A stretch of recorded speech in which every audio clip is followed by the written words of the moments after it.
Schweiz, in Deutschland, they were already prescribing another one called Ritalin. Now, I started to see red, and all the memories from the first day I joined the company as a salesman, it all started to come back. And I started seeing shadows at night. People dying from taking medication that was legalized because I had bribed the Swedish government to get the Sulasong for Prozac in Sweden. Now, can you imagine that? Sweden is reputedly one of the cleanest, most transparent countries in the world. They have the Nobel Prize of Medicine. And what I didn't think of at the time, the Americans, my friends were talking about them. Sorry, Jim. They love the prestige of the Nobel Prize. That is why it was important for them to get the registration of Prozac in Sweden. That was one of the major things that I did, because the company told me, your career may depend on it. Now, I can't go through all the items of corruption I've been involved in. It's too many. I'll have to spend a couple of weeks here. But you can read about it in my book that's selling over there. It's called Nebenwirkung Tod. It's in German, and the English version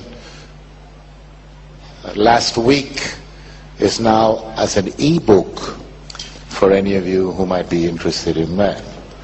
Now, as my colleague Rima was referring to earlier in her speech, what is the pharma industry doing to us? They're the most powerful industry in the world. They sleep in the same bed with governments. They use corruption to get what they want. Corruption involves money. Cool. They have lots and lots and lots of money, and that is how they make their money. Now, they also kill more people than the wars we have in the world. But long term, they punish you and then they kill you. And that has to stop. We need, according to the way things are today, we need the pharma industry because there are some good things out there. Sorry, Rima, I might be contradicting everything you said, but there are some things there that is good, but most of it is rubbish.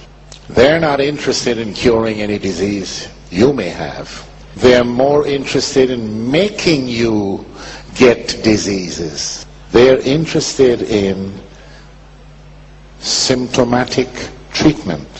They want patients who are diabetics, cardiology patients, Parkinson's disease, rheumatoid arthritis, arthrosis, because you live a long time and the drugs that you have to take, you take that for the rest of your life. So let me ask you the question. Is there anybody in here that can tell me when was the last time you heard or read that a pharma company has come with something that cures a disease? I give you €100 right now if you tell me. They don't cure anything, they make you sick. Now, this company that I talked about, the Eli Lilly and Company, remember that name. They have been doing this for years and years and years. 3 weeks ago, I received a mail.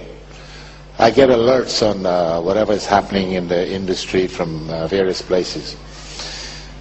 Eli Lilly and Company was fined Strafgeld by the Justice Department in Pennsylvania, in America. $1.4 million for one product that I have written about in this book 2 years ago. That product was used to treat, it was a neuroleptic, a psychodrug that was approved to be used on schizophrenics. So this company wasn't satisfied with that. They went and sold the drug to old people's home because they say it wouldn't cost so much to be there in this home because you give them this pill and the old people will sleep. So the workers wouldn't have any problems at night. But what they didn't figure on was that this drug had the side effects, which, by the way, before it came out, they had hidden under the table. The side effects, a lot of people died of heart failure, kidney problems and whatever. And then there was some speculation going on because the patients that received this drug, it's called Zyprexa. The patients that received this drug also got diabetes. And who is the largest diabetes medication producer in the world? Eli Lilly and Company. So, speculating. So they were taken to court and they were fined. It's the largest strafgeld in the history of the nation. Now there are a couple of other companies that were fined heavily for other drugs in the pharma industry. And these are huge companies. But it never came out. You know why? Because the press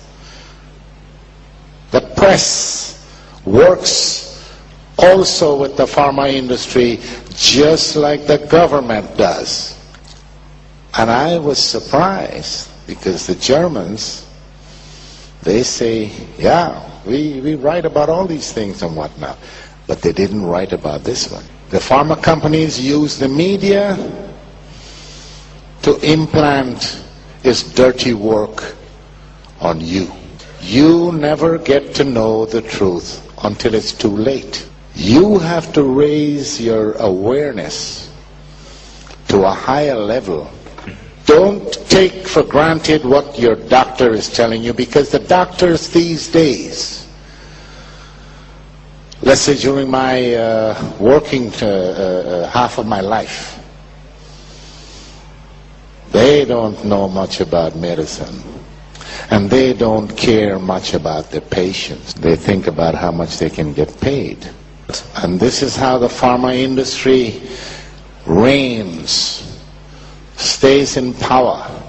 They buy the doctors. They pick them up when they're in medical school, 4th year, 5th year, pay their tuition, train them.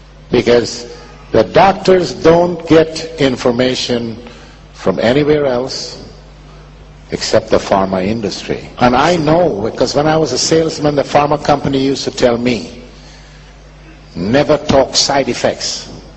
They taught us something called FAB, F-A-B, features, advantages, and benefits. Don't talk about side effects, that's taboo.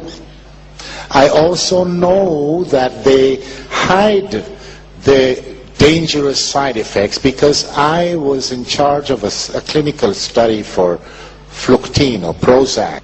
When the doctors came rushing into my office one day because we were running a small trial in one of the largest hospitals in Stockholm. The first week they started the trial, 2 of the patients tried to commit suicide. And this is a major side effect of these psychotropic drugs. They call them the SSRIs, selective serotonin reuptake inhibitor. That's the long fancy. It's called akathisia. The pharma industry, by law, is not obliged to give out information like that. Their friends in Washington made sure of that.